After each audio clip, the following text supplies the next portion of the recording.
Here, and we are recording. So again, for the ones who've just joined, welcome to this webinar, what it means to be a consultant. Just to say a few words, I hope this works without any issue. Oh, yeah, fantastic. Just to say a few words, this is organized by the TIU eTrack Alumni Association, the TIU eTrack Alumni Association, or TIU EAA, was founded in March 2019, so we're just basically a bit older than a year, and it has grown to quite a big executive board, as you can see.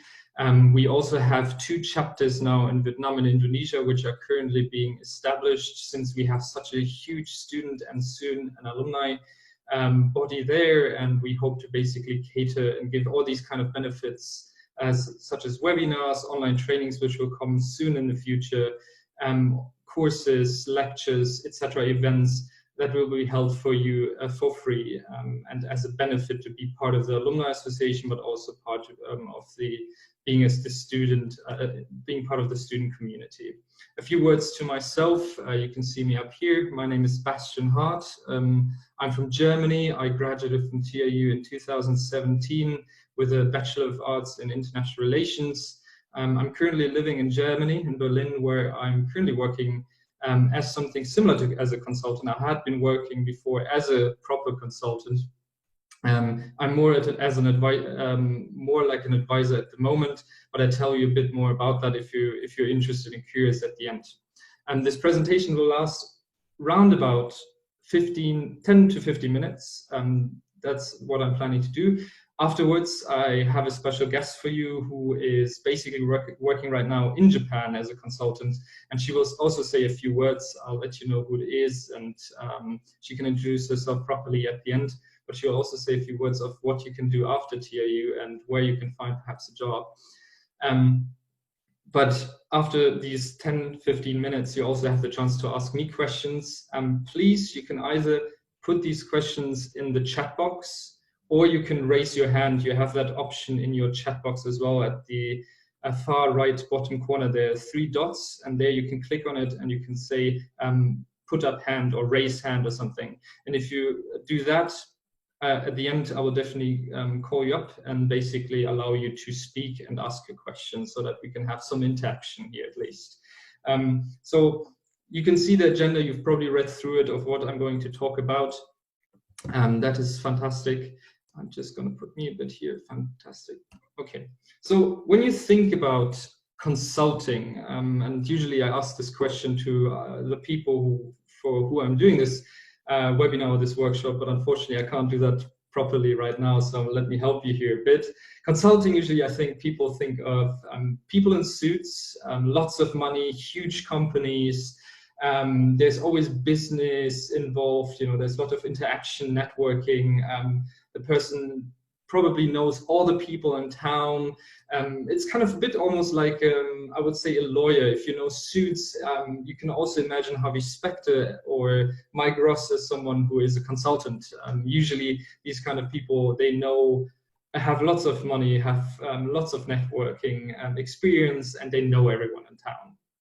But consulting is not exactly 100% about that, but you probably see also these big names here, McKinsey company, BCG, so that's Boston Consultancy Group, or Bain company, Porter, Waterhouse, Cooper as well, and Deloitte, and all the other big companies. Those are kind of the things people think about when they hear about consulting.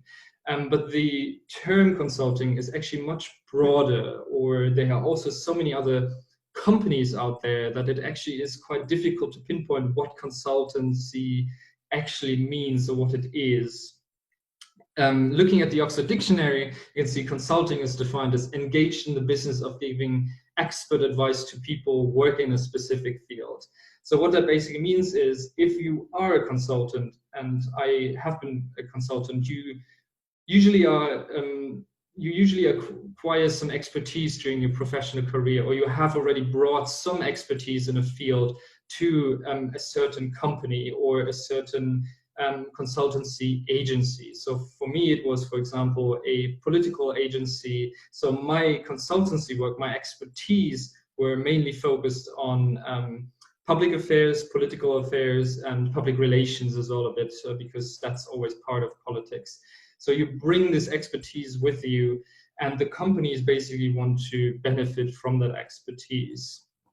Well, why do people and companies need consulting? I have mentioned it quickly just now, but usually it is really just to get from A to B.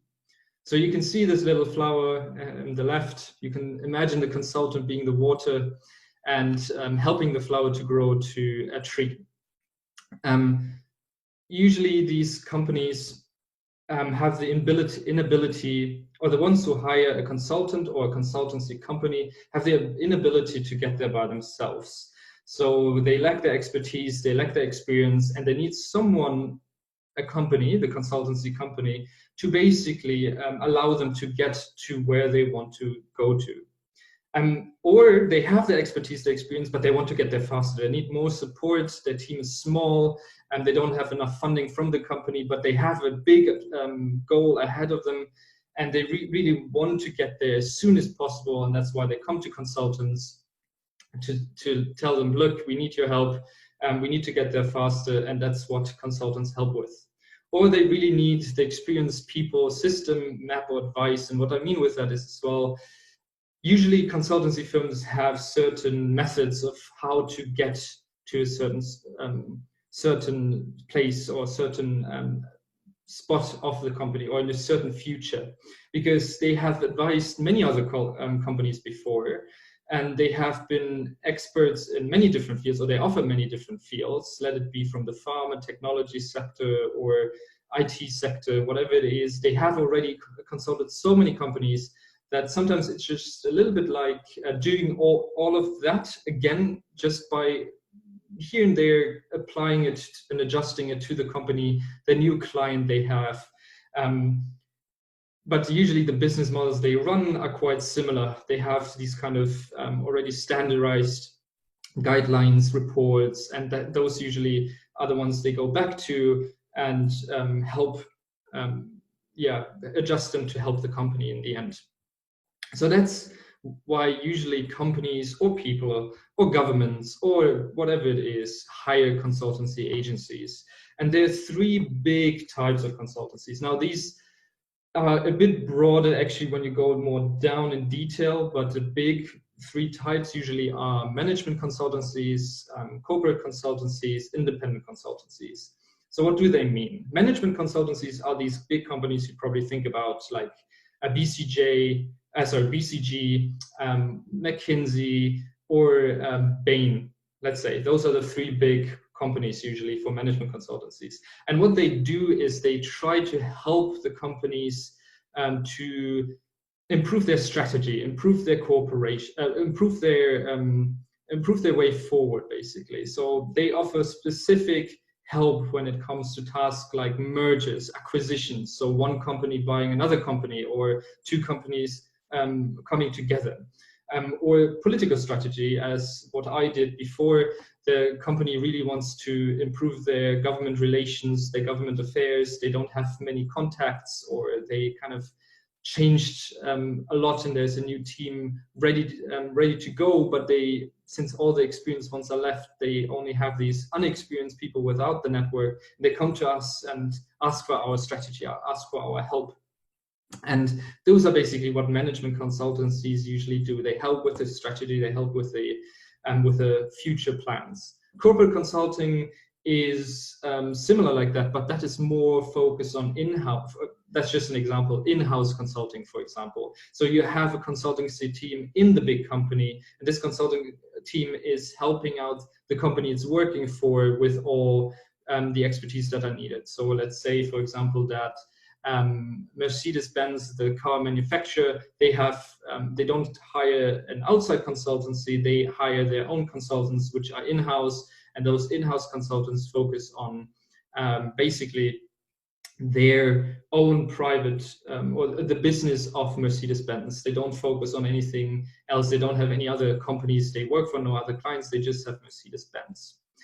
Corporate consulting can also be something like recruitment consultant, because there it's also a bit more in-house in a way that companies come to these recruitment consultancies to ask them for their in-house list of candidates they have, but it's a bit tricky to, you know, differentiate everything. It has also management consultancy in it.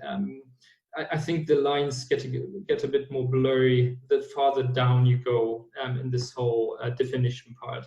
And independent consulting, you can kind of imagine it already. It's basically lots of experienced consultants. They sometimes drop out of agencies since they have, you know, worked there 20, 30 years, and now let's say they're retired, but they still want to continue working. They become independent consultants. They become their private consultants where companies, but also people can go to, and they will share their expertise. Sometimes these independent consultants usually then also set up, when they're particularly young, their own companies, which then leads us to something like this, where there are tons and tons of consultancy agencies, consultancy firms, and no one really knows anymore what is actually out there. And you see here that it says here acquired, independent, and homemade. Well, that's basically because these are sub companies from the big ones you've just seen a few slides back. So McKinsey,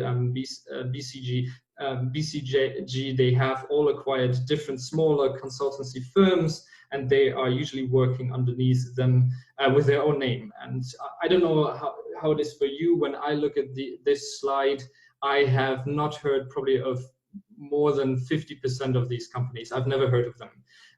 It's just there's a huge market. There's so many consultancy firms. There's so many specialized consultancy firms which focus just on a tiny niche of the market, that it has just become a real, like a blur of companies.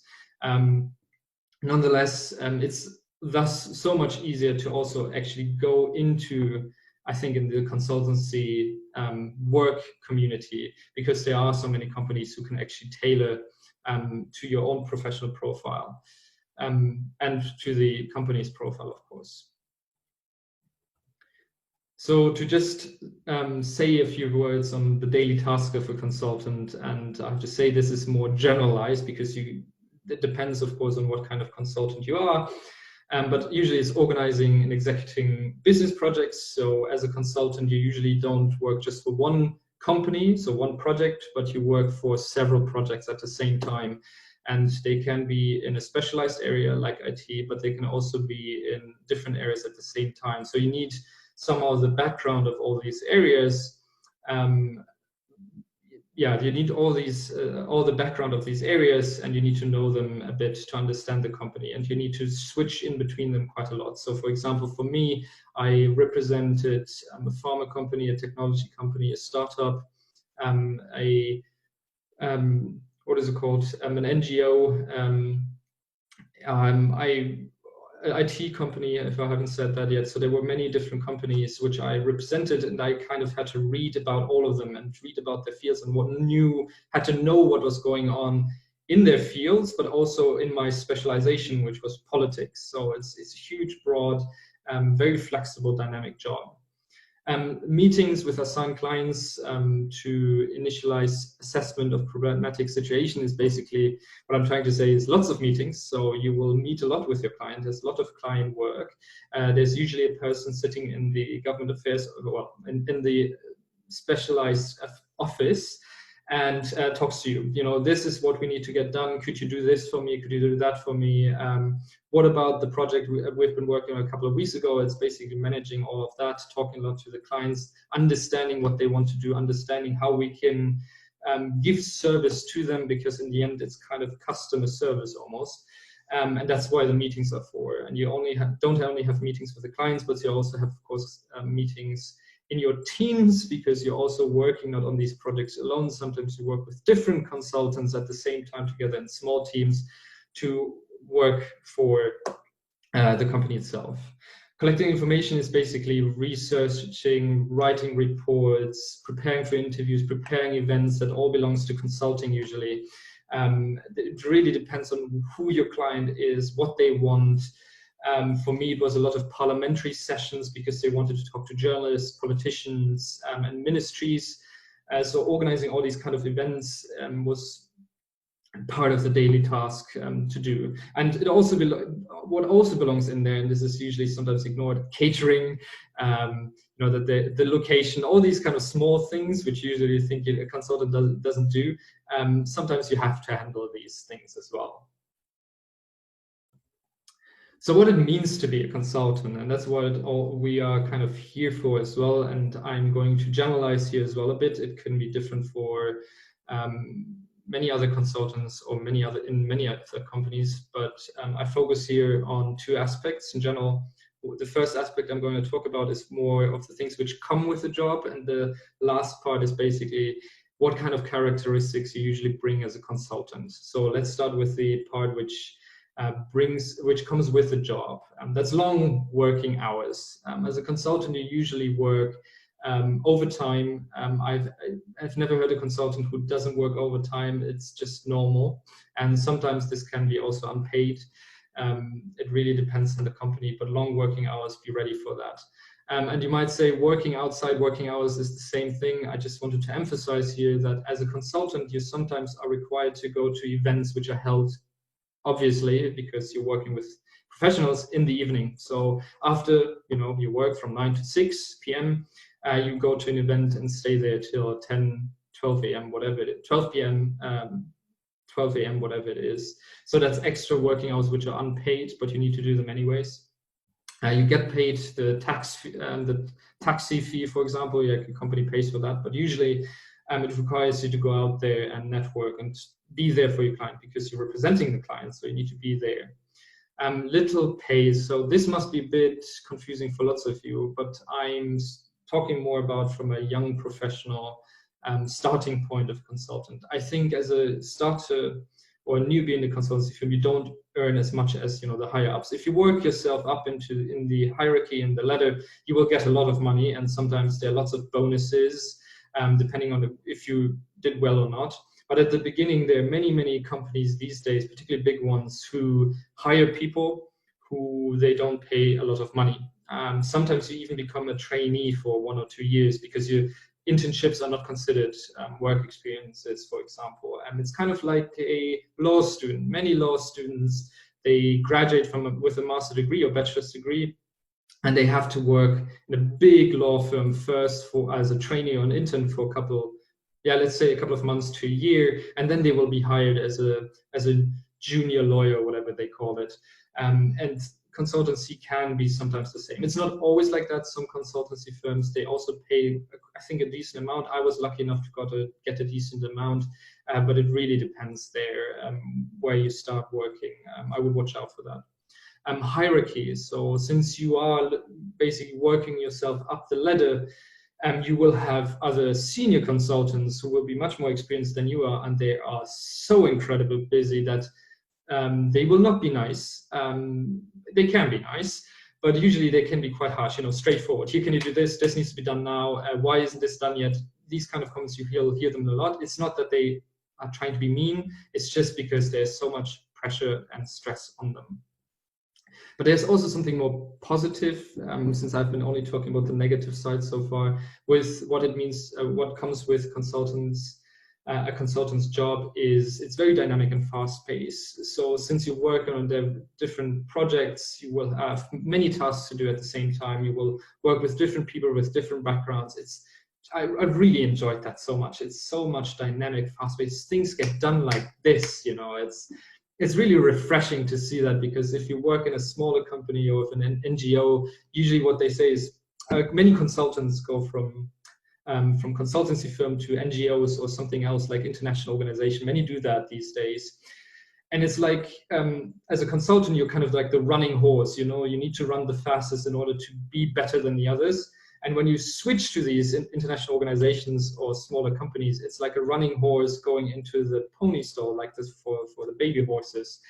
And basically nothing gets done. It feels so slow. So I think it's a great aspect for being a consultant.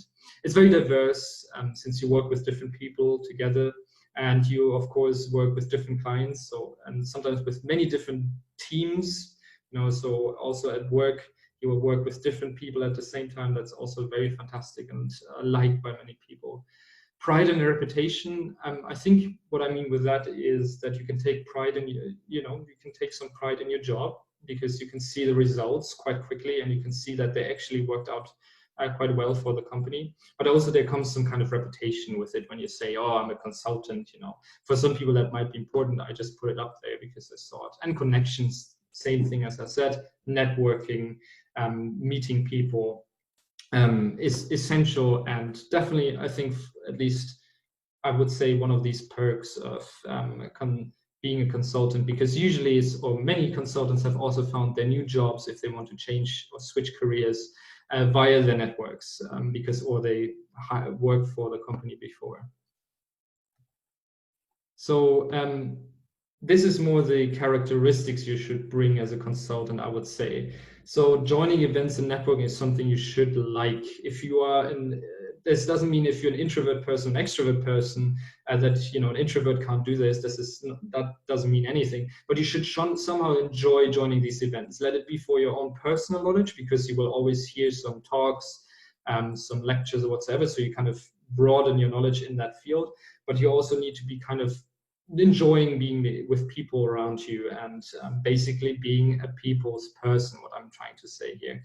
This is not always the case, but I think if you are an approachable person, if you're an open person, then I think you're much more successful as a consultant, because it's a people's job, it's a people's business, and you work with companies, but in the end, these companies are people you're working with. You talk with them. So this is definitely one of these aspects you should bring. Stress, pressure, and imbalance, as said, long working hours, lots of projects, lots of tasks at the same time. It isn't unusual to work on weekends sometimes. I've done it before. And it isn't unusual to sometimes have so many things to do, and then your client comes, hey, and it's 12 p.m. Can you finish this by 3 p.m.? I need this 50-page report, summarized in 2 pages or something by 3 p.m. Can you do this? And it's really annoying, because they usually then the feedback takes 2 weeks until they get back to you, because they work very slow, but they require from you to work very fast. So it happens quite a lot that they want to have these unbelievable tasks, and you do it in the end. You have to. Sometimes with 1 hour more, you can negotiate a bit, but usually you will get it done quickly. And you also should like representing and executing. And what I mean with that is you represent a company. So when you are part of a consultancy firm and you talk to a big technology company, you're usually representing them at different events because they can't join. So you go there, I am from this consultancy firm, I represent blah, blah, blah. Because, you can't, first of all, you're basically part of the company in some ways. You kind of lobby for them, you kind of advertise for them, you kind of market them for them. And that's what you do. And executing is basically this executing tasks quickly, efficiently, and effectively. So that's something, these characteristics usually what a consultancy brings with him or her. So this is actually, and I bring it to a point now here, the whole presentation. Of course, if you have any questions, you can contact us via email, truetrackalumni@gmail.com, on social media, truetrackalumni. You can also always contact me directly, please, via LinkedIn, Bastian Hart. So it's BASTIN, Hart is HARTH. Contact me there, ask questions, as many as you want. I'm always very approachable. I'm happy to help you. And of course, now I allow you to ask some questions. But before that, I'm going to invite Haley. She is also one of the TRU alumni, to basically talk a bit about what she's doing. Let me just stop the recording before that.